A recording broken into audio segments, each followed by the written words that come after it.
안녕하세요. 성병현 교수입니다. 훈민복음, 세상을 깨우는 말씀을 통해서 그리스도 안에서 온전히 새로운 삶을 살아가게 되고 또 거듭나는 그런 시간이 되기를 부탁드립니다. 오늘도 귀한 세 분 자리에 같이 하셨습니다. 안녕하세요. 안녕하세요. 안녕하세요. 우리가 지금 아모스서를 연구하고 있는데 아모스서는 굉장히 좀 충격적이라고 그랬었죠. 네. 자, 우리가 이제 계속 모토로 삼고 있는 것처럼 회개하지 않으면 망한다. Very strong하네요. 굉장히 스트롱하죠. 왜냐하면 우리는 보통 이 크리스천의 삶이나 종교인의 삶을 예배 잘하고 헌금하고 그러면 되는 걸로 보통 생각을 하는데 아모스 같은 경우에는 이런 면에서 굉장히 예외적입니다. 강력하게 우리가 이 땅에서 어떻게 도덕적으로 윤리적으로 사느냐가 우리의 하나님 앞에서 인정을 결정한다는 거죠. 그래서 완전히 이런 면에서는 새로운 사람이라고 얘기할 수 있을 정도로 강하게 얘기를 하는데 그러나 이것이 결코 새로운 얘기는 아니죠. 그쵸. 왜냐하면은 대선배이신 사무엘 선지자가 순종이 제사보다 귀하다, 낫다. 네. 이렇게 말씀하셨잖아요. 근데 거기서 순종이라는 것은 도저히 어떻게 윤리 강령을 벗어날 수는 없습니다. 그렇죠? 그래서 우리가 이 땅에서 빛과 소금의 역할을 하면서 산다는 것 자체가 도덕적으로 의롭게, 물론 우리는 이런 것들을 통해서 구원에 이른다고 하지 않습니다. 절대. 기독교 복음은 그런 게 아니니까. 네. 그러나 구원받은 사람이 이 땅에서 살아가면서 도덕적으로 윤리적으로 살아가는 것은 절대로 피할 수 없는 필연이라는 거죠. 왜요?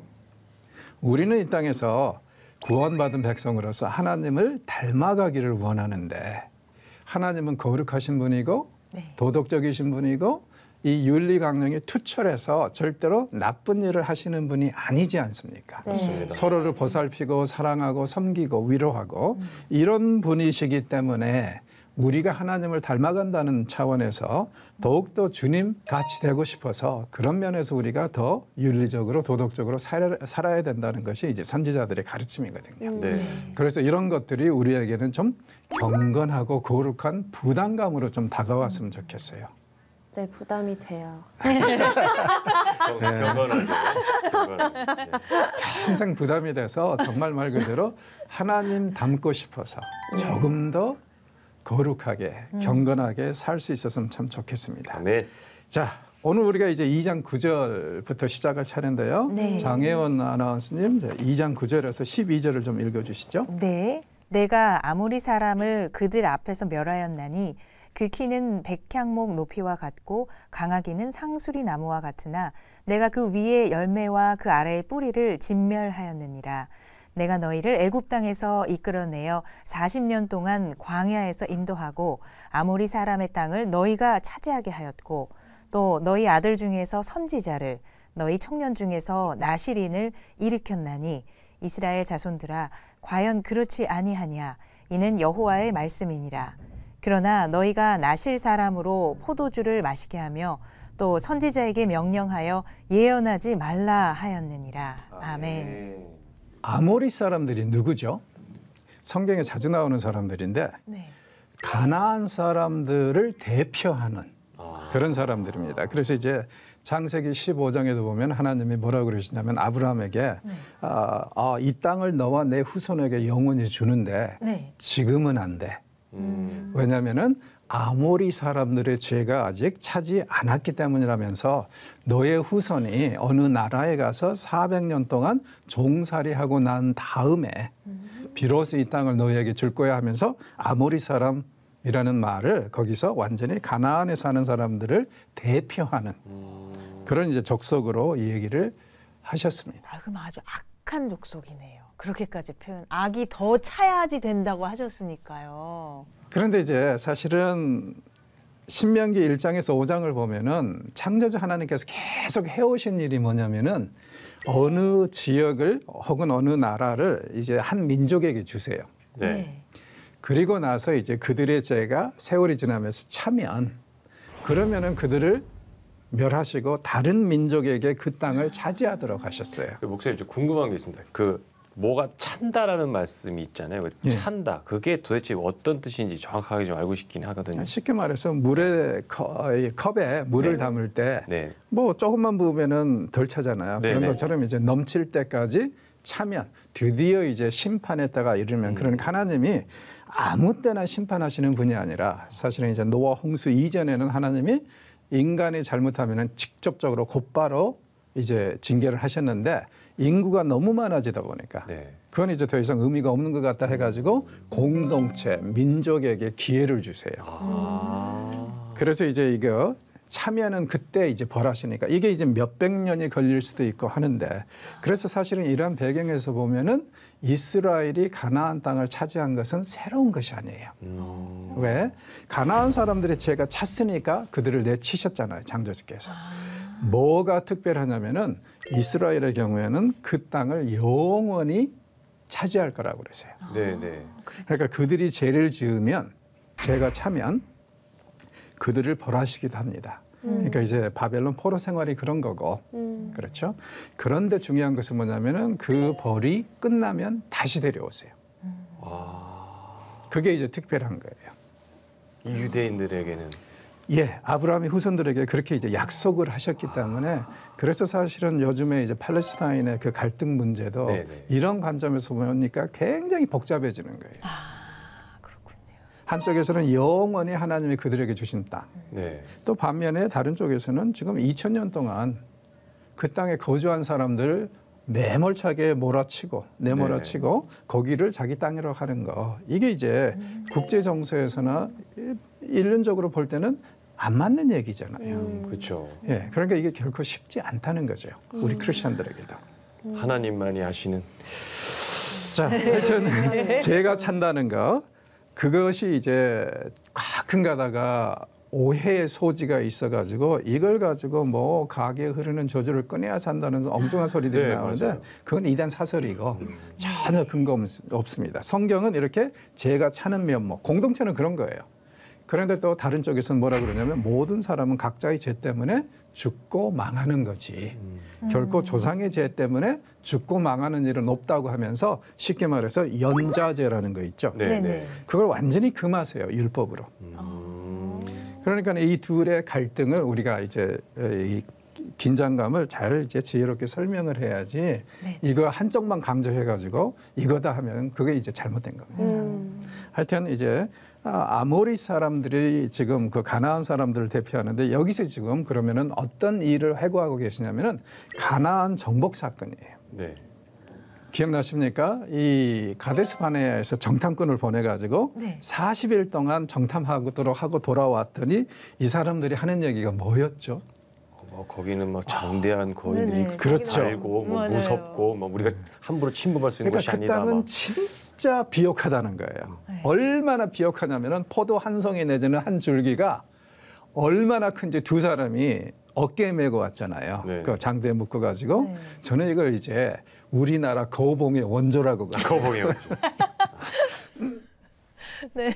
그 정도로 이제 아주 대단한 그런 건데 네. 그걸 가지고 와서 진짜 비옥하다 하나님 말씀하신 것처럼. 근데 문제는 뭐냐면 그 사람들 거기에 있는 사람들은 거인들이다. 네. 네피림들이다. 안악자손들이다. 그러면서요 그들 앞에서는 뭐와 같다? 메뚜기 같다. 우리는 메뚜기 같다. 잽도 안 되는 거죠. 그럼요. 마치 큰 애들하고 작은 애들하고 뭐 싸우는 거하고 비슷하다. 네. 그렇게 이제 좌절하고 절망했잖아요. 사실. 네네. 그 이유가 뭐냐면은 이 사람들은 뭐와 같다? 키는 백향목과 같고 강하기는 상수리 나무와 같다. 그러니까 그 사람들이 그렇게 겁먹을만 했다는 거죠, 사실. 그런데 중요한 것은 뭐냐면은 이 사람들이 겁을 먹었을 때는 지난 1, 2년 동안 하나님이 그들을 보호하신 일을 잊어버린 거예요.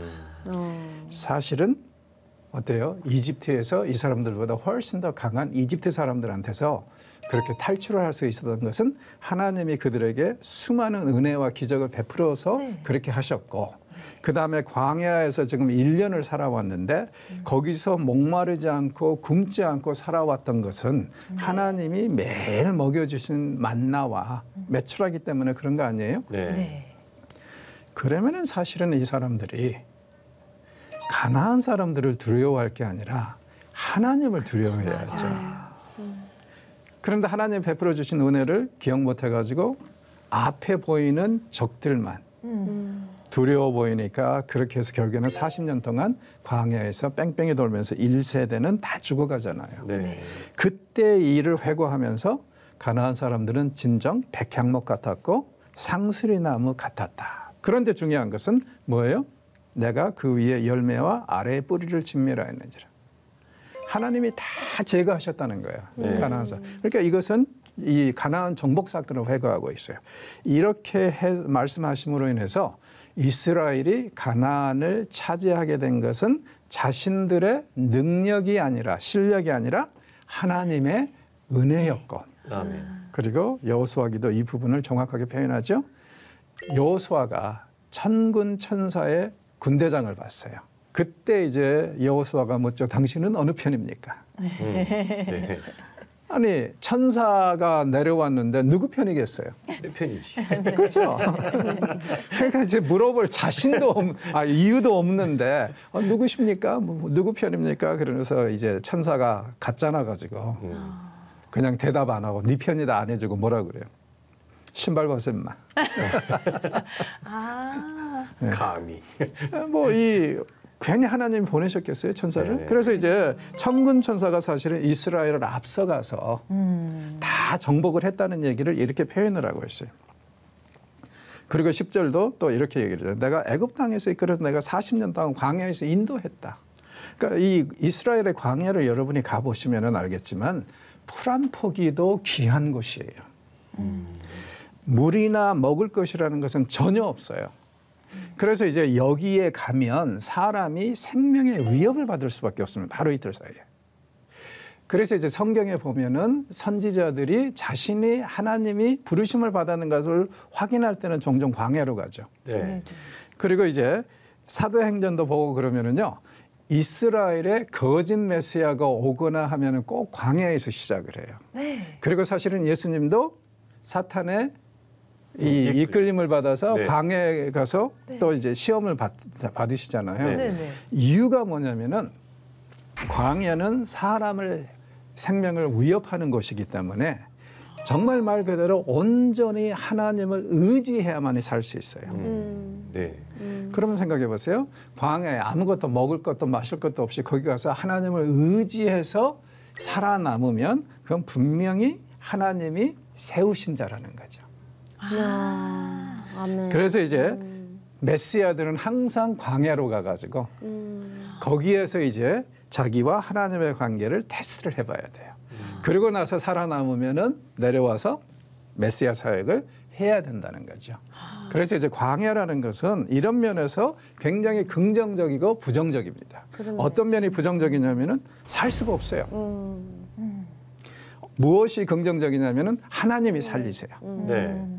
자, 이스라엘의 경우에 광야에서 40년 동안 뭐 먹고 살았어요? 뭐 마시고 살았어요? 하나님이 주시는 만나. 예, 만나 먹고. 이 만나도 참 재밌는 말이죠.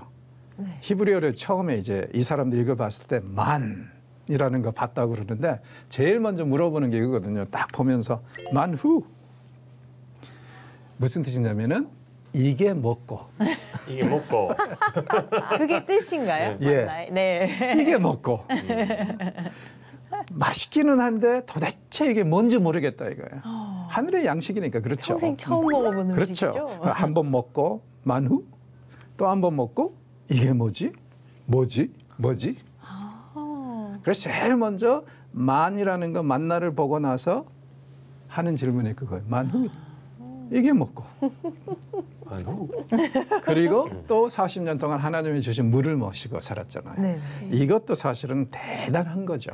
그렇죠. 왜냐면은 지금 200만 명이 이 매일 네. 다른 거 옷 안 빨아입고 동물들 안 먹이고 해도 자기네들의 이 뭐라 그럴까 이 식수만으로도 필요한 게 우리가 보통 그런 얘기를 하잖아요. 하루에 한 2리터는 마셔줘야지 탈수 현상이 안 일어난다. 네네네.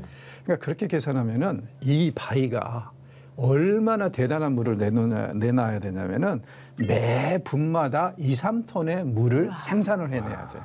그런 것을 하나님이 하셨단 말이에요. 그리고 가나안 땅을 차지하게 하셨는데 그것마저도 하나님이 완전히 나무를 베듯이 가나안 사람들 베어가지고 그렇게 은혜를 베풀었어요. 더 나아가서 하나님은 어떻게 하셨습니까? 이스라엘에게 그들이 정착하자 선지자들을 주셨어요. 무슨 뜻이에요? 선지자는 무슨 일을 하죠?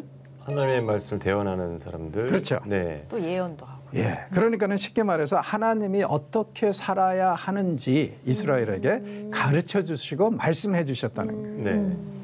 그러니까 몰라서 이 사람들이 하나님을 거역한 일은 아니라는 거죠. 그래서 선지자들을 통해서 그렇게 계속 말씀하셨고, 그 다음에 청년 중에 나시린이 있었다고 그랬잖아요. 네. 자, 나시린이 어떤 제도죠? 그게 약간 구별돼서 평범한 사람이 아니라 주님께 구별되어 드려진 사람들이라 뭐 머리도 뭐 안 자르고. 그렇죠. 일단 약간. 시작할 때는 딱 밀고 그 다음에는 이제 나시린 서원이 끝날 때까지 삭도를 안 한다고 그랬죠. 예. 그런 식으로 굉장히 특별하게, 그리고 이제 당시에 보면 대부분 다 이 제한된 공간에서 그냥 사는 거예요. 오늘날의 수도원 같이. 이유는 뭐냐면은 밖으로 벗어나면 잘못하면 오염이 될 수 있잖아요. 그렇죠. 부정한 것에. 그러면 그날부터 다시 시작을 해야 돼요. 그럼 다시 머리 깎고요. 예. 그 삼손 유명한 그 사람도 나시린이었죠, 교수님. 그 사람은 어렸을 때부터, 태어날 때부터 나시린으로 네네. 바쳐졌죠. 네. 그리고 이제 어떻게 보면은 이 사무엘도 나시린의 삶을 산 사람으로 얘기할 수 있는데, 원래 나시린 제도는 일정한 기간을 두고, 내가 그러니까 예를 들어서 300일 동안 500일 동안 온전히 주님만을 사모하고 생각하면서 살겠습니다 해가지고 오염되지 않을 공간으로 들어가서 그렇게 이제 살아내는 겁니다. 그러다가 이제 만약에 300일을 서원을 했는데 299일째에 부정한 것을 접했다. 네. 그러면은 머리 삭발하고 다시 그날부터 300일을 시작을 다시 해야 돼요. 리셋이에요?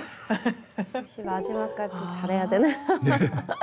근데 이게 이제 여러분은 구약 제도에서 무엇이 하나님께 가장 가까이 나아갈 수 있는 제도일까 할 때 자칫 잘못하면 제사장들이라고 생각할 수 있어요. 네. 근데 아닙니다. 사실은 나시린 제도가 하나님께 가장 가까이 나아갈 수 있는 제도예요. 그리고 이 제도에는 남자도 여자도 차별이 없습니다. 누구든지 원하면 그렇게 하는 거예요. 그래서 이게 가장 은혜로운 제도고, 그리고 가장 가까이 하나님께 나아갈 수 있는 제도. 일정한 시간을 딱 정해놓고 그냥 온전히 하나님께만 그렇게 할 수 있으니까. 내 삶을 완전 다 드려야 그렇죠. 되네요. 예. 그리고 어떤 오염이나 이런 것도 있어도 안 되고, 그래서 이제 굉장히 좋은 제도였는데, 네. 아쉬운 게 뭐냐면 이거 보십시오. 12절에 이런 좋은 제도 주셨는데 나시린에게는 포도주를 퍼먹이고. 자, 포도주를 먹으면 돼야 안 돼요, 나시린은? 안 될 것 같아요. 절대로 안 되죠. 네. 부정한 것을 접해도 안 되지만 포도주 먹으면 안 돼요. 포도와 연관된 건 무엇으로 먹어도 안 돼요. 왜냐면은 포도라는 것이, 우리는 이제 주식이 쌀이잖아요. 네. 네. 그리고 보통 우리가 생각할 때 이 이스라엘 사람들은 밀을 주식으로 삼았다고 이제 많이들 생각하는. 근데 그거 외에 또 주식이 뭐였냐면 포도. 네, 그냥 음료수였잖아요. 그리고 또 이제 말린 포도. 예. 이런 것들이 굉장히 중요한 다이어터리 서플리멘트였거든요. 그리고 이제 올리브유하고. 네. 이 세 가지가 그래서 이스라엘의 가장 중요한 음식이라고 생각하시면 되는데, 하나의 상징으로 해서 이제 포도는 아예 이 기간 동안 안 먹는다 해가지고, 나시린의 기간 동안은 온전히 내 삶은 하나님께 달려 있습니다. 이것을 이제 상징적으로 표현하는 거죠. 뭐 이 밀도 그랬으면 좋겠고 올리브유도 그랬으면 좋겠는데, 그렇게 하면 이제 죽죠. 그래서 이제 이 세 가지 주요 스테이플 중에 하나를 빼가지고 그런 식으로 이제 했는데, 안타까운 것은 이 사람들이 포도주를 먹여, 나시린들한테. 그리고 선지자에게는 뭐라 그래요? 예언하지 말라. 예언하지 말라. 하나님 말씀 안 듣겠다는 얘기 아닙니까? 그러니까 은혜로 주신 제도들마저도 이 모양 이 꼴로 만들어 버렸어요. 그런데 여러분, 사실은 이러한 상황이 굳이 옛날 것으로 끝나는 것은 아니라고 생각해요. 네.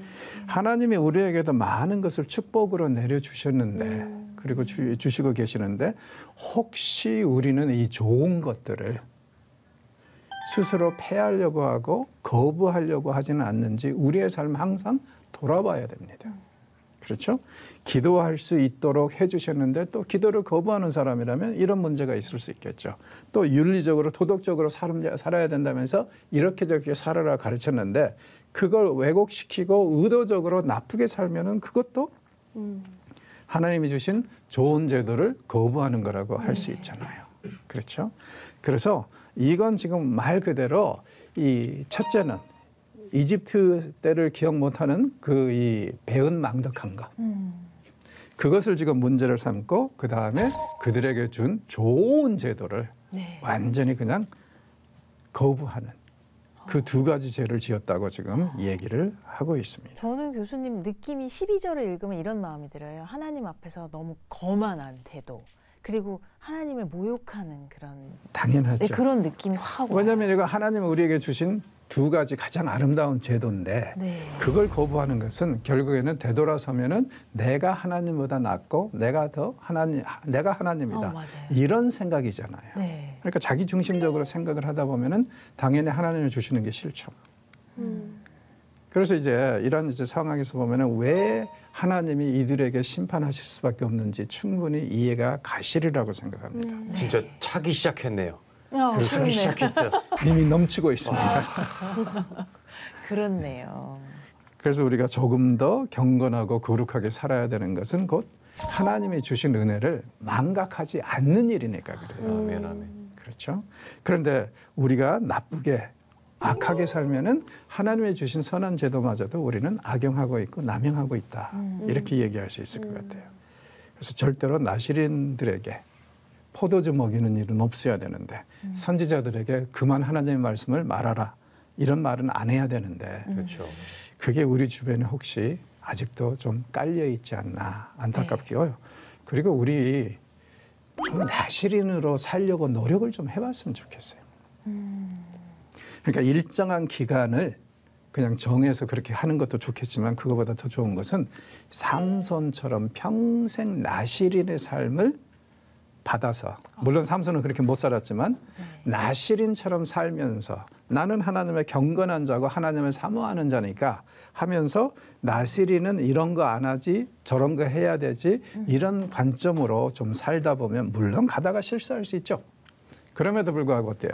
다시 시작하면 되잖아요. 그렇죠. 그때부터. 근데 나시린의 삶을 다시 시작하면 되니까 네. 그래도 나시린이라는 우리는 하나님께 선택받은 나시린이라는 그 사명감에서 네.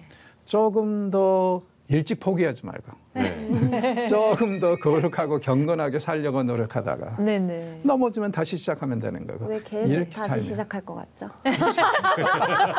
괜찮아요.